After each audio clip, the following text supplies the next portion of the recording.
Comment arrêter de trop penser aux choses et retrouver la paix intérieure? Et si le problème n'était pas ta vie, mais la voix qui la commente dans ta tête toute la journée? Je vais te répondre avec calme, mais avec vérité. Quand l'esprit s'emballe, il transforme le quotidien en menace. Et toi qui regardes cette vidéo, tu l'as peut-être déjà vécu. Tu es en paix, et, soudain, ta tête invente un incendie. Cette nuit-là, au monastère, quelque chose s'est produit. Quelque chose qui ne s'explique pas par la logique, seulement par la présence. Le gong de la méditation a résonné une seule fois, comme si quelqu'un avait frappé à une porte de l'intérieur. Je suis sorti dans la cour intérieure et j'ai trouvé une bougie allumée devant un bol d'eau. Sans vent, sans pas, sans trace.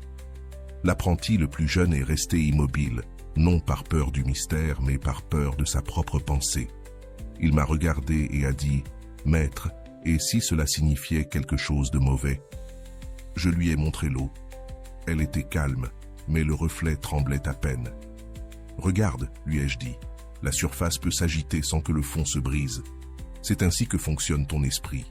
Il confond le mouvement avec le danger. » Alors je lui ai fait une promesse simple, comme celle qui change vraiment une vie.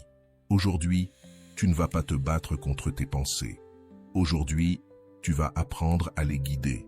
Si ce message résonne en toi, si tu sens que c'est exactement ce que tu avais besoin d'entendre aujourd'hui, abonne-toi et laisse un like. Non pas seulement pour aider cette vidéo à toucher plus de monde, mais pour t'engager envers toi-même, pour reprendre le contrôle de ta vie. Dans cette vidéo, je vais te transmettre 10 leçons pratiques de sagesse issues du Dharma, du noble sentier et des enseignements les plus anciens. Pas comme une théorie, mais comme un entraînement pour couper le surmenage mental, retrouver un vrai calme et revenir au présent. Respire, commençons. Pilier 1, la maîtrise de l'esprit. Tu n'es pas tes pensées.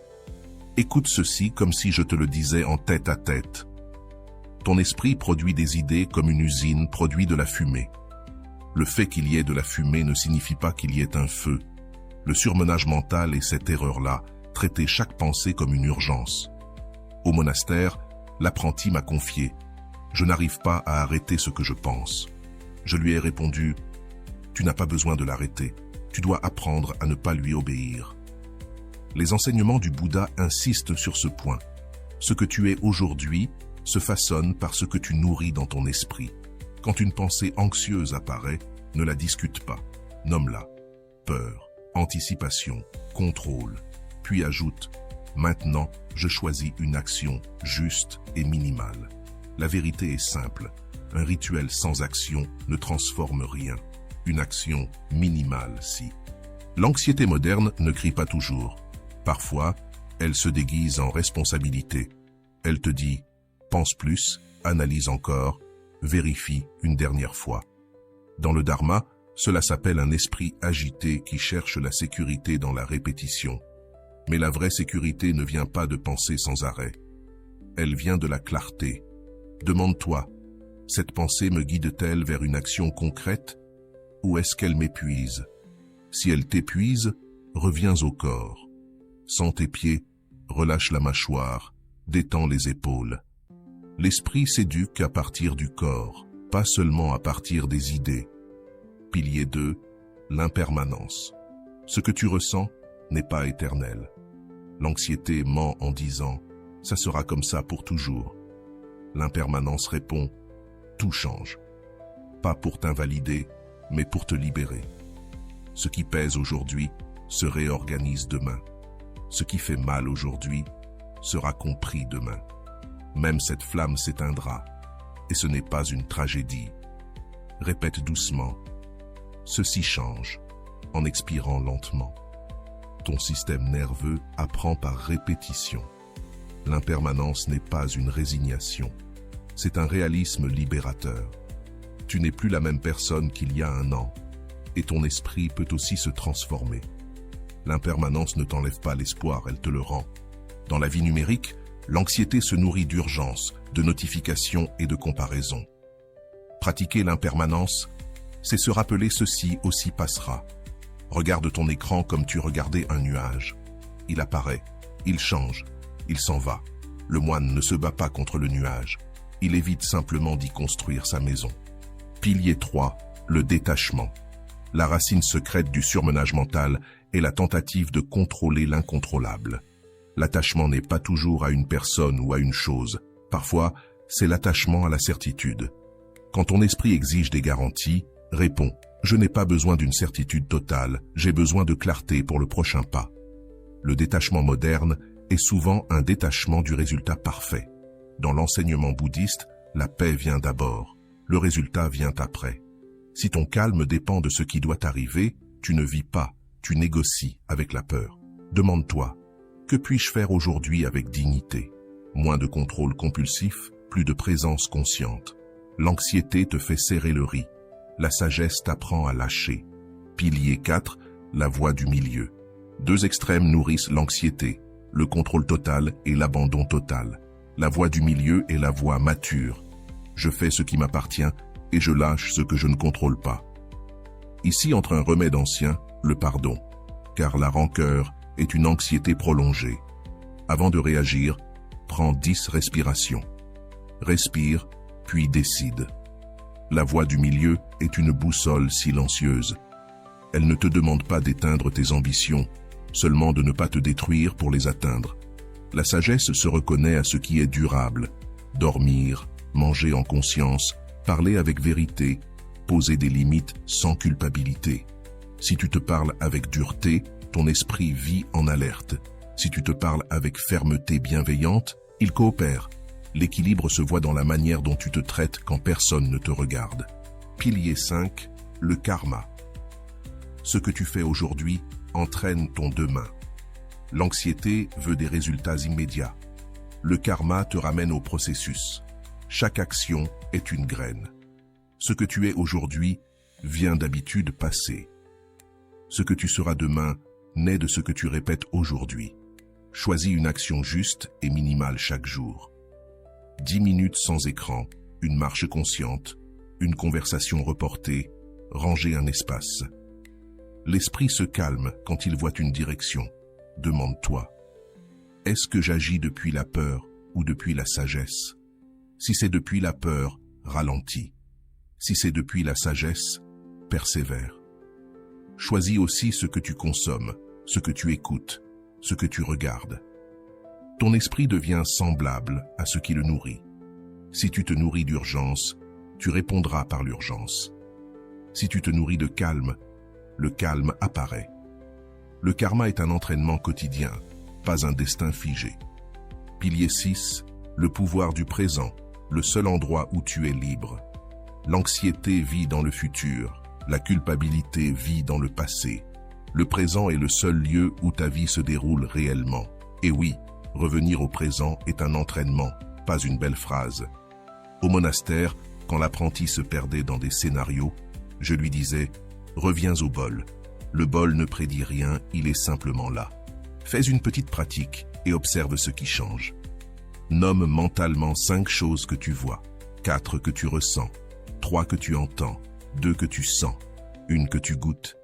Ton esprit rentre à la maison. Le présent n'est pas un concept, c'est un refuge pratique. Et oui, au début c'est difficile parce que l'esprit est accro à l'évasion. Mais chaque fois que tu reviens, tu renforces une musculature invisible. L'attention.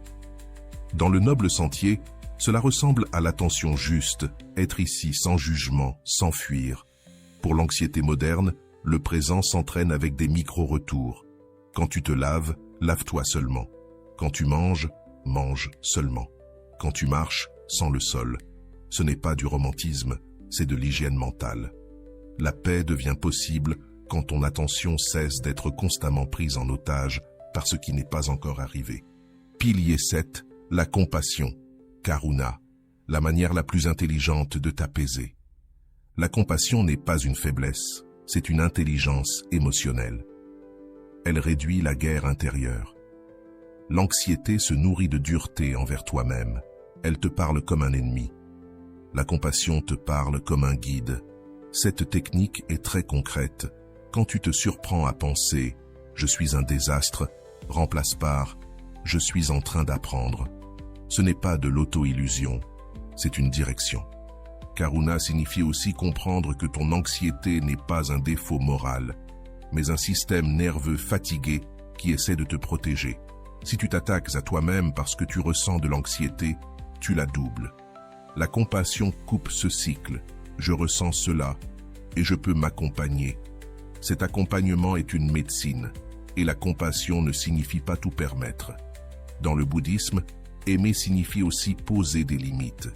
Parfois, la plus grande compassion est de dire non, de couper une conversation toxique, de sortir d'une dynamique qui t'active. La paix ne se trouve pas en cherchant à plaire à tout le monde. Elle se trouve en honorant ton esprit avec respect. Ce qui vient maintenant est l'endroit où la sagesse devient caractère. Et le caractère est la seule chose qui ne tremble pas quand l'esprit tremble. Pilier 8, la connaissance de soi. Observer l'impulsion avant de lui obéir. Il est préférable de se conquérir soi-même que de gagner 1000 batailles. L'anxiété est une bataille intérieure répétée. Elle se gagne quand tu apprends à reconnaître l'impulsion avant de la transformer en action. Respire et essaie ceci. Quand tu ressens l'urgence de vérifier ton téléphone, de chercher une réponse, de demander une confirmation, fais une pause. Localise l'émotion dans le corps. Respire et attends 20 secondes. Cet espace est la liberté. La connaissance de soi commence là où le pilote automatique s'arrête. Quand tu te connais, tu reconnais tes schémas, l'impulsion de vérifier, de contrôler, d'imaginer le pire, de chercher l'approbation. Et quand tu les reconnais, tu n'es plus la victime du schéma, tu en deviens l'observateur. Dans le bouddhisme, c'est un grand tournant, voir sans fusionner, une pratique simple.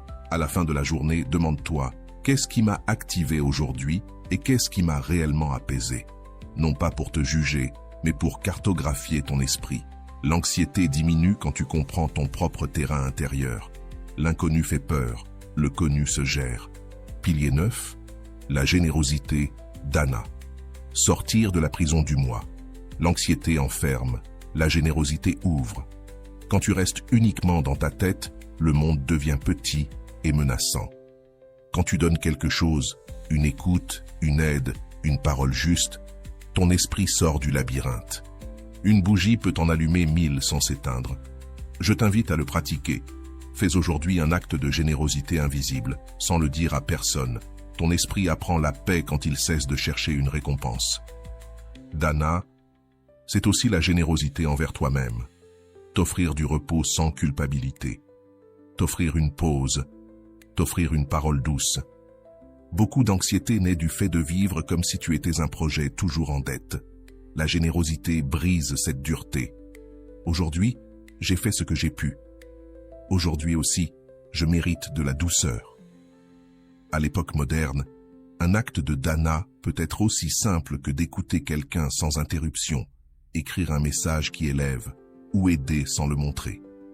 C'est un entraînement contre l'ego anxieux qui veut toujours contrôler et être reconnu. Donner te sort du bruit mental et te ramène au cœur. Pilier 10, sois ta propre lumière. Mets l'enseignement à l'épreuve de ta vie. Ne crois pas quelque chose uniquement par tradition. Vérifie-le dans ton expérience. Sois ton propre refuge. Le calme véritable n'est pas l'absence de problème, c'est une présence entraînée. Toi qui regardes cette vidéo, choisis une seule leçon parmi ces 10 et pratique-la pendant 7 jours. Une seule. L'esprit anxieux s'apaise par une simplicité soutenue. Être ta propre lumière aujourd'hui signifie ne plus déléguer ton calme à des conditions extérieures. Tu iras mieux en t'entraînant. Et s'entraîner ne signifie pas devenir parfait, mais devenir conscient.